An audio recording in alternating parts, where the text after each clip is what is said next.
Yon, magandang araw po sa inyong lahat mga tol. Ngayon po ay February 23, 2026 at sa araw po na ito tatala sa kasaysayan ang confirmation of charges laban po kay dating Pangulong Rodrigo Duterte for crimes against humanity sa International Criminal Court. Ano po ba ang mga magiging kaganapan mamaya at sa susunod pa pong 3 araw hinggil po dito? Pag-uusapan po natin lahat ng mga yan, pero mag-backgrounder muna tayo dito po sa usaping ito, no? Si Rodrigo Duterte, para po sa kaalaman ng lahat, ay inaakusahan po ng seryosong krimen. Krimen laban po sa sangkatauhan, no? Crimes against humanity. Paano po ba nagsimula ang lahat? Malalim po at napakatagal ang covered period po nito kasi sinasabi na ito pong si Rodrigo Duterte simula po nung namuno ito bilang mayor ng Davao City ay nagsimula na po yung kaliwat kanan na pagpatay di umano sa mga pinaghihinalaan pong nakalabag sa batas. Pero good for him kasi ang period covered na lamang po ng International Criminal Court kung saan po siya ngayon ay inaakusahan ay mula po 2011 hanggang 2019. Ito po yung mga panahon na ang Pilipinas ay miyembro ng International Criminal Court. Medyo masyadong seryoso yung ating datingan ngayon, ano? Pero para medyo naman maging masaya tayo sa umagang ito, balikan po natin si Itok-Itok mga tol. Pakinggan po natin si Itok-Itok. Note, Ma'am Vice President, could you just give us your thoughts on the State of the Nation address? Right. Thank you. Good morning once again to everyone. First off, I'd like to thank our Department of Finance, the Bangko Sentral ng Pilipinas, PICC, for organizing this post-SONA briefing of the Cabinet Secretaries for our business community and for the entire country. Thank you very much for this opportunity to speak before all of you and explain the respective work that our cabinet secretaries and our departments need to do during the administration of President Marcos. Yes. So initially, Nga naman. Doon pa lang sa intro, kakaiba na eh. No? So, yes. Tuloy lang tayo rito. Para lang maging light yung moment natin, mga tol. Ito kasi yung iboboto ng mga Duterte supporter. No? Proud na proud sila kay Sara Duterte eh. Kaya kung laitin ng mga supporter si dating Vice President Leni Robredo ay wagas na wagas talaga. Bobo daw si Leni Robredo, tanga daw si Leni Robredo. Tapos ngayon naman ang ating Pangulo, kung ano-anong mga ad hominem demang sinasabi, pero di nila nakikita kung gaano kagaling. Sarkastiko yun ha, yung salita ha. Itong si Vice President Sara Duterte. the State of the Nation of President Marcos, I think everyone or many of those who do not understand economic numbers were overwhelmed with the numbers in the first part of the speech. That was, I think, the reason why it took a long time for people to start clapping because the economic part was in the beginning, and many. Kakaiba talaga. Pero gusto ko lang pasalamatan si Maria Teresa Bisera Nabida sa Facebook. Ano? Sabi niya, lilipat daw po sila sa YouTube. Maraming salamat po sa paglipat sa ating YouTube channel. Shoutout po sa inyong lahat. Huwag niyong kalilimutang mag-like sa ating programa, mga tuwal. At sa mga manonood po dyan, ng mga Duterte supporter, mag-dislike kayo. Huwag niyong kalilimutan. People really do not understand economic numbers. But, and another observation of mine was immediately after the speech of the president, while I was going home, I was talking to one of our writers in my office, and I told him that I really like. No? Dapat sinagot niyo na lang ng Bisaya. kung, kung nahihirapan siya mag-English, pwede naman Bisaya siguro. How Kasi the hirap din siya sa pagtatagalog eh. speech was written because I do not write Oy, merong nag-send ng super sticker sa atin. Maraming salamat sa iyo, Chris Rose Babe, sa iyo pong digital gift. Thank you po. Thank you. that way, and I truly appreciated Imelda Wamil the Tolentino, form thank you. that that speech was composed. And as a cabinet secretary and one who is the other half of the unity team, I would say that the State of the Nation of address of President Marcos was on point and perfect. Was on point and perfect. Parang elementary na sumagot eh. Tapos alam niyo mga tol, kasi di ba siya, dati nagtuturo ako eh. Pagka may mga estudyante ako na tatanong, recitation, graded recitation. Siyempre, prior to that, sasabihin mo, mag-aral kayo kasi next meeting natin, graded recitation tayo. Ito ngayon yung mga hindi nag-aral. Sasagot. Aba, ang daming mga flowering words, kung ano-ano mga sinasabi, pero di ko gets. Parang ganun lang yung sinasabi dito si Sara Duterte, di ko magets eh. No? Nung tinanong kasi siya rito, siya po ay Secretary of Education pa. Di ba? The best thing to say is kung ano yung nagawa mo sa department na iyong pinamumunuan na bahagi ng sinabi ng ating Pangulong Bongbong Marcos. Dapat doon siya nag-focus, hindi yung economic numbers kung ano-ano pa, anak ng teteng. Pero balik na po tayo dito po sa ating topic mga tol. At yun nga po, si dating Pangulong Rodrigo Duterte ay inakusahan po ng crimes against humanity for the period covered 2011 to 2019. Ito yung mga panahon na tayo po ay miyembro pa ng International Criminal Court. Pero paano ba nangyari na mapunta sa International Criminal Court yung supposedly dito dapat sa atin na ipinaglalaban ng mga Duterte supporter, dapat dito daw siya akusahan at litisin.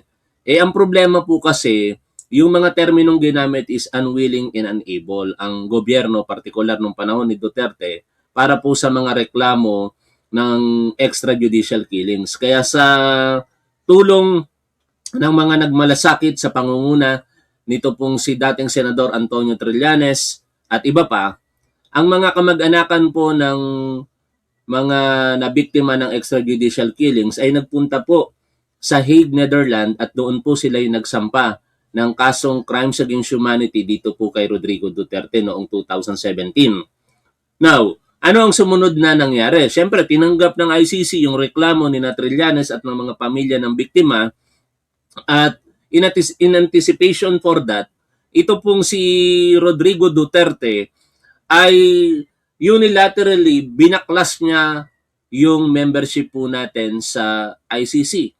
Inanunsyo niya po ito noong March 2018 na formally wini-withdraw na po ng ating gobyerno ang membership po nito sa ICC. Siguro, kaya naisip ni Rodrigo Duterte yon dahil kapag ka winidraw, baka aakalain po nila na mawawalan na po ng jurisdiction at hindi na po sasaklawin pa ng ICC yung reklamo dito po kay Rodrigo Duterte. Pero sila po yung nagkamali sapagkat kahit po naging epektibo na yung withdrawal po ng ating membership sa ICC noong 2019 March, ay patuloy pa ring sumaklaw ang ICC sa mga reklamo laban po sa kanya. Nagpatuloy ang isinagawang investigasyon ng prosecution ng ICC at kinalaunan after so many years, formal na pong nag-request ng warrant of arrest ang ICC laban po kay Rodrigo Duterte on February 7,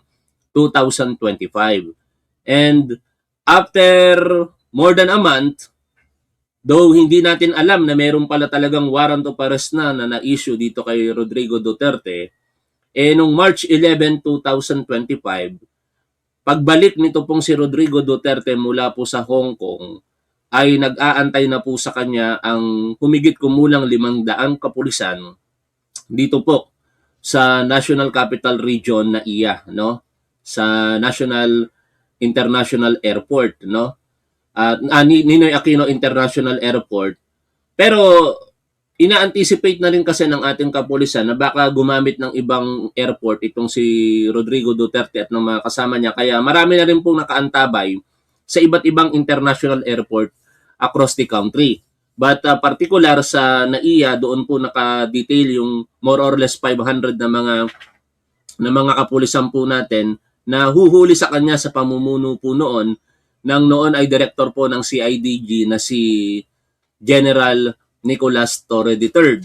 At alam niyo mga tol, isa po sa mga naging chismis ng mga araw po na yon na hindi natin malaman talaga kung totoo o hindi ay ang sitwasyon daw na ito daw pong si Rodrigo Duterte ay talagang mahigpit na pinapayuhan ng kanyang mga advisor, no, political advisor at mga kaibigan, abogado na wag nang bumalik dito po sa Pilipinas sapagkat ayon po sa kanila, meron silang impormasyon na talagang yung warrant of arrest laban po kay Rodrigo Duterte ay talagang existing na. No? Existing na talaga ito at ito ay ipapatupad anytime na siya'y bumalik sa Pilipinas. Pero ang nangyari, meron daw pong isang anak si Rodrigo Duterte na hindi po natin alam kung sino. Ilan ba ang anak ni Rodrigo Duterte? Si Kitty Duterte, Paulo Duterte, Sara Duterte, saka si Sebastian Duterte, 4 po sila. Meron daw pong anak itong si Rodrigo Duterte na pinakinggan ni Rodrigo Duterte. Kasi ang sinasabi po ng anak na yon, hindi daw po totoo na merong warrant of arrest si Rodrigo Duterte. Ito daw po ay nakabase sa kanyang source from Malacanang mismo. Kaya in essence mga tol, parang nalinlang itong si Rodrigo Duterte sa sitwasyon. Pinaniwalaan niya di umano ang kanyang anak at bumalik po dito sa Pilipinas. Kaya nga very confident pa si Rodrigo Duterte, di ba? Nagulat na lamang sila na paglabas po nila paglapag po ng eroplano, nakaantabay na po sa kanila yung aarestong team sa pangungunan ni General Nicolas Torre. And the rest is history. No? Noong past 11 in the evening, ito pong si Rodrigo Duterte ay inilipad na papunta po sa Hague, Netherlands. At makalipas po ang ilang oras o mahigit sa 12 oras, siya po ay dumating doon at eventually siya po ay inilagak na sa kulungan. Noong September 23, 2025, I hope tama yung petsa ng aking pagkakaalala, una po nating nakita sa publiko si Rodrigo Duterte na nasa kustodiya na po ng International Criminal Court. Ang suot niya po siyempre ay yung kalat po na photograph na naka-Amerikana po siya at ang background po ng kanyang paligid ay blue kung saan siya po ay nakikinig habang ipinapaalam sa kanya ang kanyang mga karapatan at sinasabi na siya na ngayon ay bahagi ng paglilitis para po sa investigasyon sa isinasa kanyang kinakaharap na problema or kasong crimes against humanity. And unfortunately para sa mga Duterte supporter, that was the last time na din na nakita po ng publiko si Rodrigo Duterte at hindi na po yan nasundan pa hanggang sa ngayon. Umaasa sana ang ilan sa mga supporters niya na makikita siya sa araw na ito, pero minarapat po ng kampo ni Rodrigo Duterte or siya mismo na sumulat sa International Criminal Court at i-waive ang kanyang karapatan na maging present po sa araw po na ito sa kanyang confirmation of charges hearing. Sa mga punto na hindi niya po kinikilala ang jurisdiksyon sa kanya ng International Criminal Court. At saka sinasabi na si Rodrigo Duterte daw po, ayon sa kanya ay mahina na, matanda na, at tanggap niya na raw po na siya po ay pumanaw sa loob ng kulungan. Pero kung susuriin po natin mga tol, yung kanyang letter sa ICC, ito ay nagpapakita ng salu-salungat na posisyon po nila para idepensa ang kanyang sarili. Kung matatandaan po ninyo, humingi sila ng approval para sa interim release, no? Ang interim release po, ito po yung pansamantalang kalayaan na ipagkakaloob sa sino man na iniimbestigahan o akusado sa International Criminal Court. Meaning, kung ikaw ay humihingi ng interim release, dapat kinikilala mo na mayroong jurisdiction sa'yo ang ICC. Pero alam naman natin ang nangyari dyan. Talagang sinabi ng ICC na meron silang jurisdiction kay Rodrigo Duterte at dininay po nila yung interim release. Kaya dito, parang, hihingi ka ng interim release, tapos hindi mo naman pala kinikilala ang jurisdiction sa'yo ng ICC, paano ka pagbibigyan? No?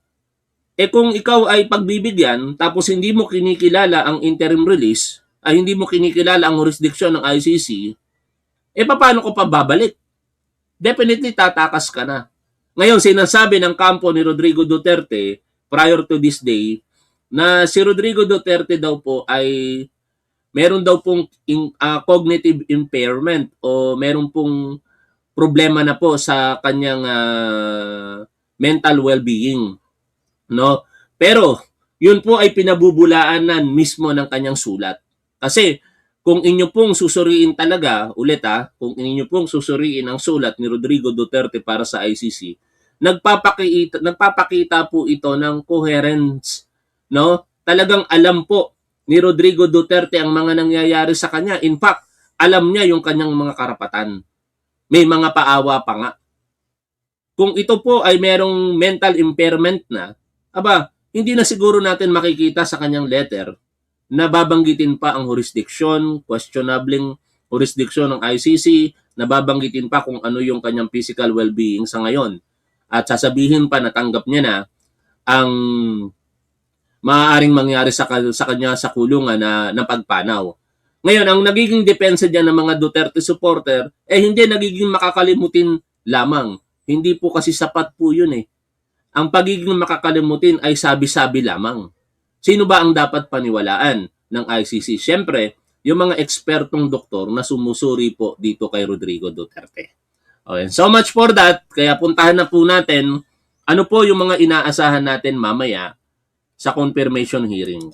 Pakinggan po natin ang interview ng DZMM dito po sa kanilang guest. Ibig sabihin, the same lang yung topic from Monday until, Thursday? Okay, ito meron po tayong tinanong kay ChatGPT para mas malinaw, ano? Ano ang confirmation of charges? Sa International Criminal Court, magkaiba ang confirmation of charges at ang simpleng pagbasa ng sakdal or arraignment. Ito ay hiwalay at mas malalim na yugto kaysa basta pagbasa ng sakdal. Hindi pa po ito pagbasa ng sakdal, mga tola, yung mga mangyayari mamaya. Ang tawag po doon, confirmation of charges. Iba po yung arraignment. Ano ang layunin po nito ayon kay ChatGPT? Tinutukoy kung may substantial grounds to believe na ang akusado ay gumawa ng mga krimeng isinampa laban sa kanya. Kumbaga dito po sa atin, pagdetermina po ito ng probable cause. May sapat bang basihan para ikaw ay ipagsakdal sa mga kasong inirereklamo ka? Sinusuri ng pretrial chamber ang ebidensya ng prosecution. Kaya maganda po ito. Malalaman na po natin kung gawa-gawa lamang ba ni na dating Senador Antonio Trillanes ang akusasyon kay Rodrigo Duterte for crimes against humanity. Paano ito ginagawa? Maghahain ng prosecutor ng ebidensya at detalye ng mga charges. May karapatan ng akusado na questionin ang ebidensya, magpresenta ng sariling ebidensya, mag-argumento laban sa mga paratang. Pagkatapos ng pagdinig, magdedesisyon ang hukom kung i-confirm ang charges or tutuloy sa full trial. Or, ito na yung pinaka-inaantay ng mga Duterte supporter. Kaya magdiwang kayo kung mangyari ito. Ibabasura ang charges, hindi na uusad sa trial. O kaya naman hihingi ng dagdag na ebidensya. 4 na araw po ito magtatagal mga tol mula February 23 ngayong araw na ito hanggang February 27. Patuloy po natin pakinggan ang interview dito. nangyayari po ngayon ay yung tinatawag na confirmation of charges. Opo. Hindi po ito yung trial. Opo. Ito ay para preliminary. Nandun tayo sa pre-trial chamber ngayon ng International Criminal Court para alamin meron bang sapat na ebidensya na tumuloy sa isang trial. Opo. So, so mangyayari yan mula mamaya umaga doon sa dahig hanggang buong linggo hanggang matapos to ngayong linggong to. Ibig sabihin, sir, ang kailangang magtrabaho at this point is yung prosecution to prove na worthy na ituloy natin sa paglilitis yung kaso. Pareho. Siyempre yung burden ay nasa prosecutor. Kailangan pakita ng prosecutor na merong malaking yung tinatawag na substantial ground, medyo mabigat na ebidensya para tumuloy sa isang trial. Ngayon, yung defense, pwede siyang rumisponde kasi ang gagawin ng prosecutor, ilalatag niya. Napapasok na naman tayo ng mga tatanga-tangang Duterte supporter, ano? Oy, mga tangang DDS, ayoko na kayong patulan, no? Kasi pag pumatol ako sa mga tangang katulad ninyo, wala na po akong pinagkaiba sa inyo. I suggest wag na kayong manood sa akin para hindi kayo nagagalit. Ang aga-aga, ginagalit nyo na naman ang sarili ninyo. Nagpapakatanga na naman kayo. Kung ano yung tinatawag na crimes against humanity through murder na pinabaling laban sa dating Pangulong Duterte. Tapos magbibigay ng summary ng key evidence. Pwedeng tumawag ng witness ang prosecutor kung gusto niya, pero usually hindi naman tumatawag ng witness at this stage. Papakita niya kung ano yung mga testimonya, mga dokumento laban sa dating Pangulong Duterte. Ngayon yung depensa, pwede niyang i-challenge itong ebidensyang to. Pwede siyang mag-object dun sa paglatag ng krimen, kung paano yung nalatag. At pwede rin mag-present ng counter-evidence ang depensa. Ang isang unique na mangyayari sa pre-trial na hindi nangyayari dito sa ating trial system dito sa Pilipinas ay yung mga biktima pwede silang mapakinggan even at this initial stage. Matatandaan natin na yung International Criminal Court ay inappoint ang dalawang abogado, si Attorneys Joel Butuyan at Gilbert Andres bilang legal representative ng mga biktima. So, pwedeng pakinggan sila para mapakinggan kung sa puntong iyan mga tol, isingit natin, yung tatlong abogado na tumutulong sa mga biktima diyan po sa ICC ay kine-question po ng depensa ang kanilang partisipasyon. Pero kinatigan na po ng korte na okay na mag-participate, walang problema, itong mga abogado po na sina Attorney Andres at Butuyan, nakalimutan ko yung eksaktong pangalan, saka yung isa pa. Pero humihirit pa, humihirit pa itong kampo ni Rodrigo Duterte na hoping sila na ipa-disqualify talaga itong mga abogado na ito for conflict of interest.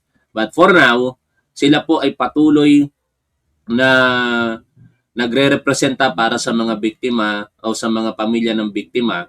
At tingin ko, kahit humihirit ng diskwalifikasyon ito pong kampo ni Rodrigo Duterte, hindi po ito mapagbibigyan ng ICC. Ano ang mga poses ng mga biktima na representa nila na sa ngayon ang na-identify ay higit 500 biktima. Representative lang to ng mga libo-libong biktima ng war on drugs. So yun yung unique. Opo. Attorney, aside from the victims, ano po sa palagay ninyo ang pinakamabigat na ebidensya para ituloy sa paglilitis ang kasong ito? Oo. Siguro hindi isang pinakamabigat na ebidensya. Ang kailangan kasi pakita dito ay meron bang strategiya, kasi ang tinatawag ay crimes against humanity through murder. Ay, nako, may isang tanga na nagbabanta sa akin. Sa lahat ng ayoko, yung pinagbabantaan ako, tanga. Alam mo, Connie Lias, isa kang tanga pero papatulan kita. ako'y nandito lamang sa Pasig, malapit sa Robinson Supermarket Vista Verde, McDonald. Kung gusto mong patayin ako, pwede kang pumunta dito. Pero huwag kang magsasalita kung hindi ka pa nakakapatay ng tao, dahil kahit pagsamasamahin mo yung mga daliri mo, kulang pa yan sa kasalanan ko. Opo. No? So ang kailangan munang pakita ng prosecutor dito, no? Una, meron bang atake laban dun sa civilian population? No? So kailangan pakita dito yung sistema ng pag-atake dun sa mga biktima ng war on drugs. Kailangan pakita na merong sistema ito, no? At ito ay isang pulisya, no? Yun yung pangatlo. Napakatangan nyo talaga eh. Ganito yung gusto nyo maging presidente. Sobrang tanga nyo talagang mga Duterte supporter. Napakatangan nyo talaga. First off, I'd like to thank our Department of Finance, the Bangko Sentral ng Pilipinas, PICC, for organizing this post-SONA briefing of the cabinet secretaries for our business community and for the entire country. Thank you very much for this opportunity to speak. Galit ako sa ginawa ni Sara, hindi sa kanya mismo. Galit ako sa panglulustay na ginawa niya sa confidential funds. Galit ako sa mga pang-aabuso na ginawa nila sa mga kapwa natin Pilipino. No? Diyan ako galit. Kaya kahit anong sabihin ninyong mga katangahan, wala na akong magagawa dyan. Kayo, galit din naman sa ating Pangulo. Di ba? Ano yun? Pwede kayo lang ang magalit. Tapos kami hindi pwedeng magalit sa pinagagagawa ng lustay at ayon dito kay Ramon Tulfo, baliw na Vice Presidente.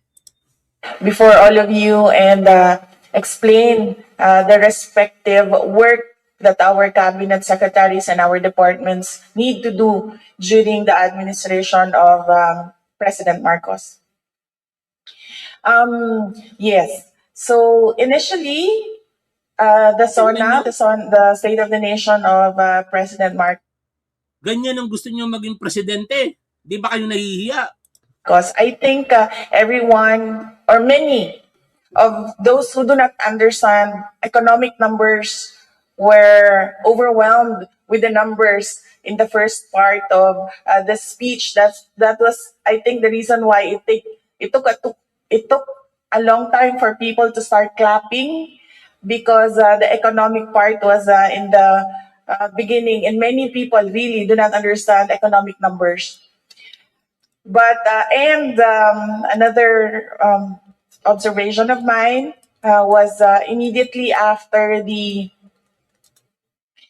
speech of the president, while I was going home, I was talking to one of our writers in my office, and I told him that I really liked how the speech was written, because I do not write that. Ganyan yung gusto niyong presidente, no? O, tapos ganito, no? Ang ina ninyong lahat. O, di ba? Ganyan ang gusto niyong vice president, ganyan ang gusto niyong presidente. Ang ina ninyong lahat. O, eto pa. Kung hindi ba naman kayo mga tanga? Huwag ka mag-alala, ma'am, sa security ko. Kasi may kinausap na ako na tao. Sinabi ko sa kanya, kapag pinatay ako, patayin mo si BBM, si Lita Araneta, at si Martin Romualdez. No joke. No joke. Nagbilin na ako, ma'am. Pag namatay. Kaya nga ako, nagtataka ako dito mga tol, sa totoo lang. Lalo pag binabalik ko itong itok-itok na to. Nagtataka ako dito kung paano nakapasa sa bar exam to eh. No? Ayoko sanang maniwala na may bobong abogado eh. Pero parang gusto ko nang maniwala eh. Kasi, abogado itong nagsasalita tapos ganito. Post-SONA briefing of the cabinet secretaries for our business community and for the entire country. Thank you very much for this opportunity to speak before all of you and explain the respective work that our cabinet secretaries and our departments need to do during the administration of President Marcos.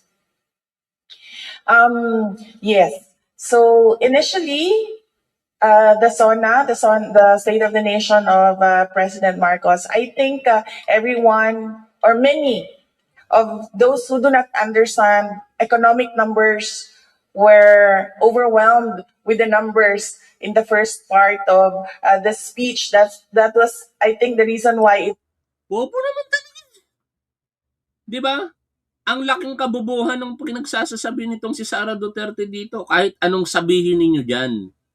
Bobo talaga itong sinasabi. No? Saan ka naman nakakita ng ganun? Saan ka nakakita ng ganitong sagot? Ang tanong, anong masasabi mo sa SONA ng Pangulo? Baka kung sumagot dyan, wala sa gobyerno, okay lang tong ganitong sagot, economic numbers. Hindi, Department of Education Secretary siya. Tapos ganito sagot niya. Kabubuhan, di ba? it took a long time for people to start clapping because the economic part was in the beginning, and many people really do not understand economic numbers. But another observation of mine was immediately after the speech of the president, while I was going home, I was talking to one of our writers. Hindi ba kabubuhan yung sagot? Ang teting na yun. Alam niyo mga tangang DDS, wala sanang mga ganitong salita kung hindi kayo nanonood sa akin. No, ngayon sasabihan niyo ako na bakla ako, galit na galit kayo sa bakla. Bakla ba ako mga tol? Baka isampal sa inyo ni Top Wife yung pinagsasasabi ninyo eh. Bakla ba ako? Oy mga tangang DDS, kung galit kayo sa bakla, kagalitan nyo si Tio Moreno. Kagalitan nyo si Harry Roque. Kagalitan nyo yung Anthony Tourism ba yun? Kagalitan nyo si Glenn Chong. No? Kung galit kayo sa mga bakla, kasi yun ang mga merong chismis na kabaklaan eh. No? Bakit kayo magagalit sa akin? Paano ako magiging bakla? Wala nga chismis. Baka kung, I'm sorry to say this, baka kung pagbintangan nyo pa akong babaero ko, maniwala pa tao sa inyo eh. Ha? Nak ng teteng, kabaklaan. O ngayon, sinasabi nyo, bayaran naman ako. Yan lang talaga argumento ninyo eh. Taas ang kamay ng mga nanonood sa akin na may utang ako. Marami sa inyo, marami sa inyong nanonood na may utang ako. Paano ako magiging bayaran eh? Nangungutang ako dito. Eh ngayon ng sahod, baka kulangin pa yung sasahurin ko para lamang makabayad sa mga utang ko at sa mga dues namin. O kaya baka ibenta ko pa tong mga laruan ko sa gilid ko. Eto, nakikita sa Facebook oh. Oh. Nang teting kayo. Uulitin ko to sa napakaraming pagkakataon. 10 ng aking pamilya at mahal sa buhay, mamatay na kaming lahat kung ako'y bayaran dito. Pero kayo na mga nag-aakusa sa akin, mamatay na kayo. Mamatay na kayo kung kasinungalingan ang sinasabi ninyo. O baka may mga mamatay sa inyo dyan, ha? Pero marami talagang tatamaang bayaran. Sa totoo lang. Kaya nga marami ring nagagalit sa akin eh. Kasi ang dami kong tinatamaan sa pahayag ko eh. Pero I don't care.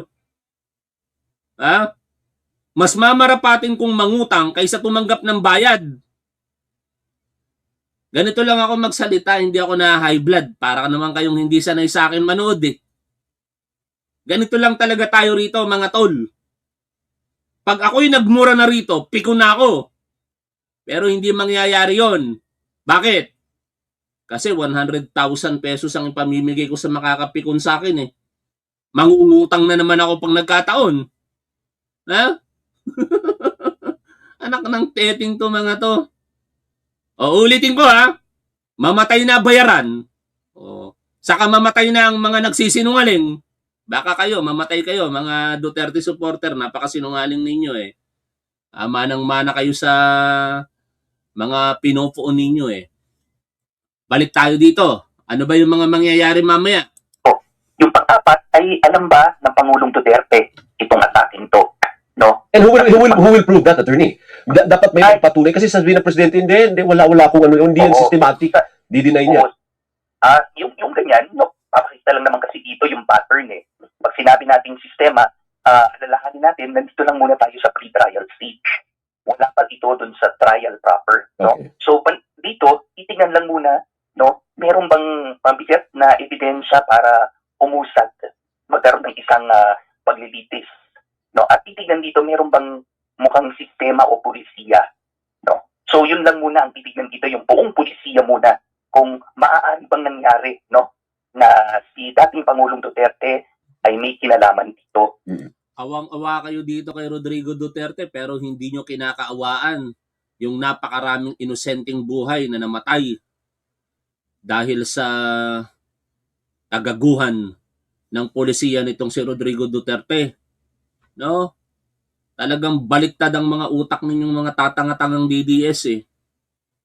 Hindi nyo ba naiisip yung mga magulang na tumatangis dahil yung kanilang mga inosenteng anak na patay ng walang kalaban-laban, pinagbibintangan lamang and worse, nadamay lamang, and sasabihin ng inyong mga sinusuportahan, shit happens.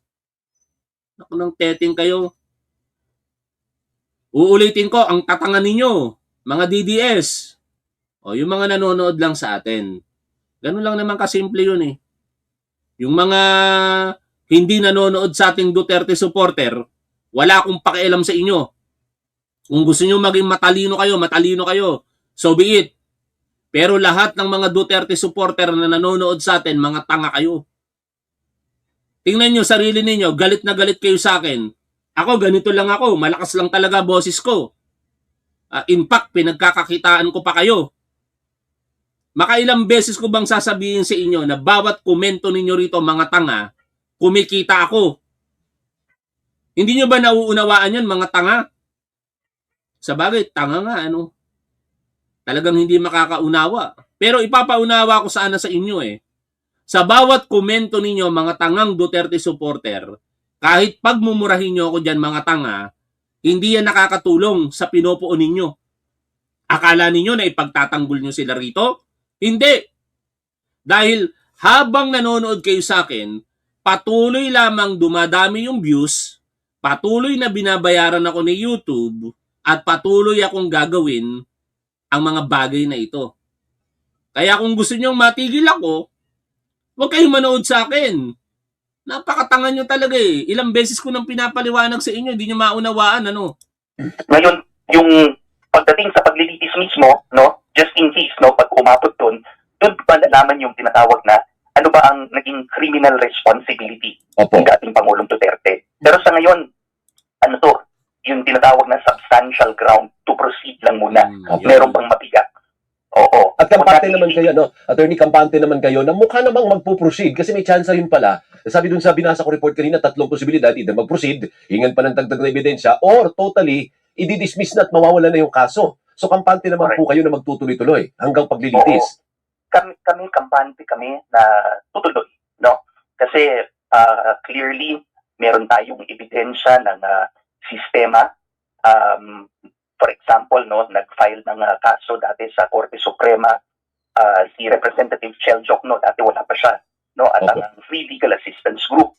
At base dun sa mga ebidensya nila, napakita nila yung mga template ng ano ang mga sinasabi kapag mayroong mga nanlaban, no?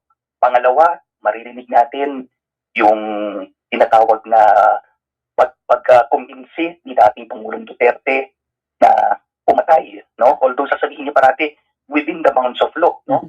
Pero sasabihin niya pagka merong batayan, sagot ko kayo, 'di ba? So yung ganyang mga public statements. Pangatlo, makikita natin yung pattern na nung evident na panalo si Pangulong Duterte sa pagkapangulo, biglang tumaas, no, yung bilang ng mga drug-related killings. Mayo pa lang nun, biglang nagtaasa na at naging consistent, no, na libo-libo ang napapatay, no.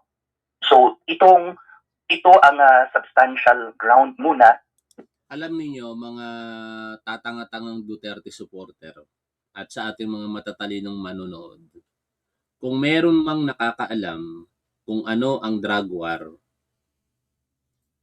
ako po yun. Dati po akong pulis, bahagi ako ng Project Double Barrel.